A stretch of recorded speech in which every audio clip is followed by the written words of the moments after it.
Pokoknya cuan terus yuk. Apakah ini beneran akhir dari Sandbox dan Metaverse lainnya? Setelah kita lihat harga Sandbox sekarang ini berada di kisaran $2,5 yang turun jauh dibanding titik tertingginya di $8 lebih ya di akhir tahun 2021. Kita akan cek bareng-bareng dan sekali lagi pendapatnya ini murni dari analisa teknikal, enggak perhitungan berita, karena berita teman-teman bisa cek sendiri dan berita itu kapanpun bisa keluar, baik itu yang bagus maupun yang buruk. Cek dari awal sampai terakhir supaya teman-teman bisa lebih memahami kenapa kok saya berpandangan sen itu baik atau buruk. Jangan cepat ambil kesimpulan ya, cek dari awal sampai akhir dan teman-teman selalu biasakan analisa sendiri juga. Kita mulai. Kalau teman-teman masuk ke websitenya Sandbox dan menemukan partnernya, teman-teman akan langsung paham juga kenapa kok menurut saya ya pribadi, ini Sandbox ini termasuk yang paling berpotensial untuk project Metaverse-nya. Kita scroll aja ke bawah singkat. Ini belum pertimbangan faktor lain ya. Partner yang tertulis di 1, 2, 3, 4, 5, 6, 7, 14 besar awal, ini kan paling besar sendiri ikonnya ya. Ini teman-teman tinggal cek masing-masing aja di Google paling gampang. Sebesar apa partnernya, seterkenal apa partnernya. Itu sekilasnya mengenai Sandbox. Dan lanjut kalau kita membahas mengenai teknikalnya, gambar chartnya seperti apa, nanti akan kita ulas.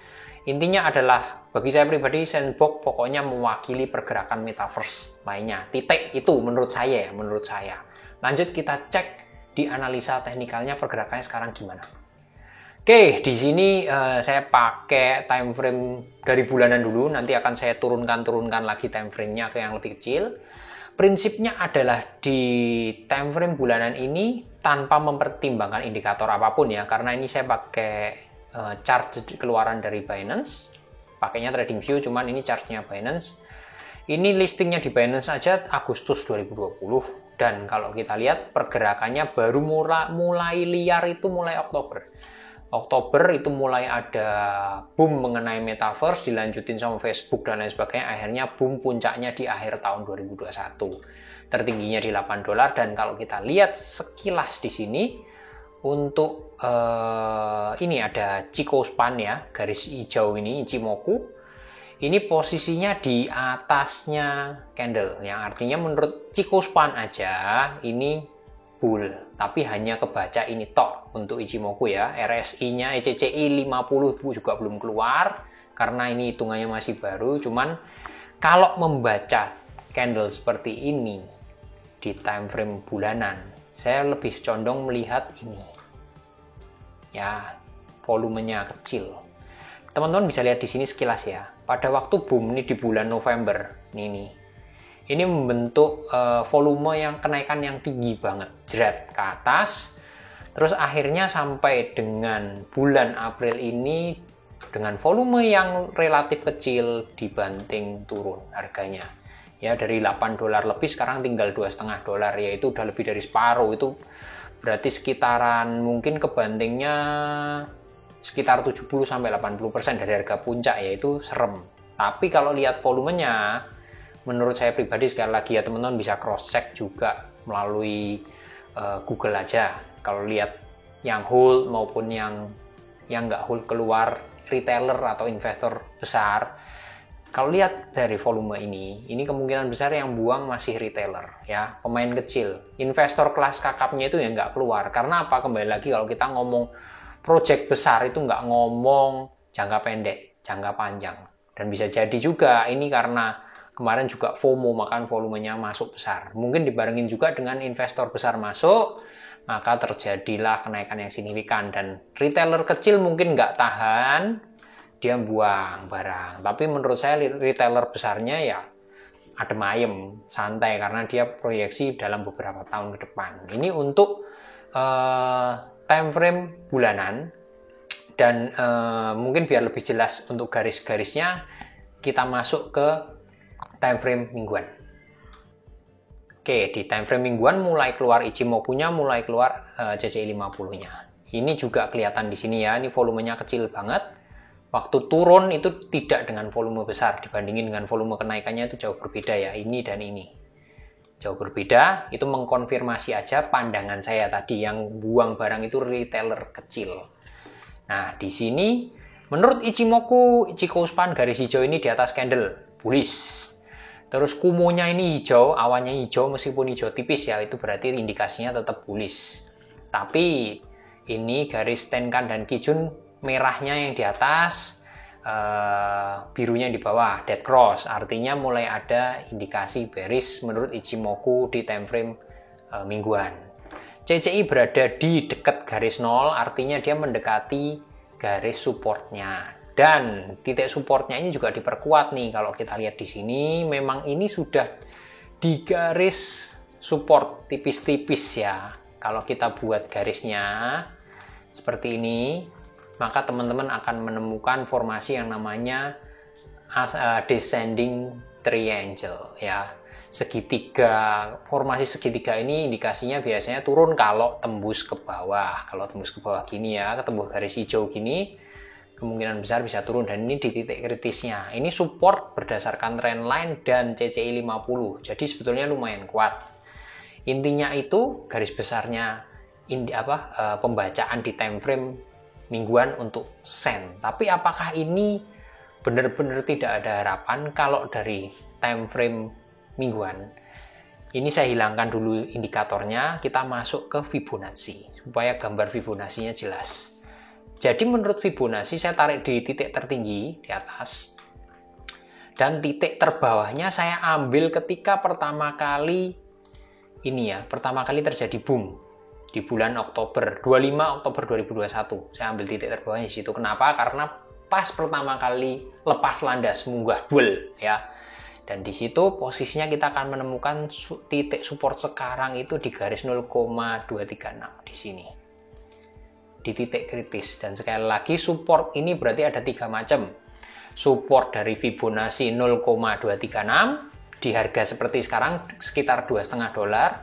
CCI 50 di garis 0 itu berada di $2,5 juga, dan tadi disambungin dengan garis trendline. Semuanya berarti ada 3 titik support numpuk jadi satu di kisaran $2,5. Jadi menurut saya sebetulnya ini support yang kuat. Jadi wajar kalau misalnya ketembus, kemungkinan besar bisa turun lebih dalam lagi, bahkan sampai area range sekitar $1,5 ya, $1,5 di area ini.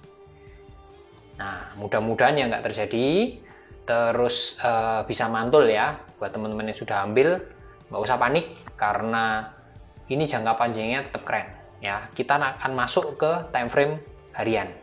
Ini saya hapus dulu, kita masuk ke harian.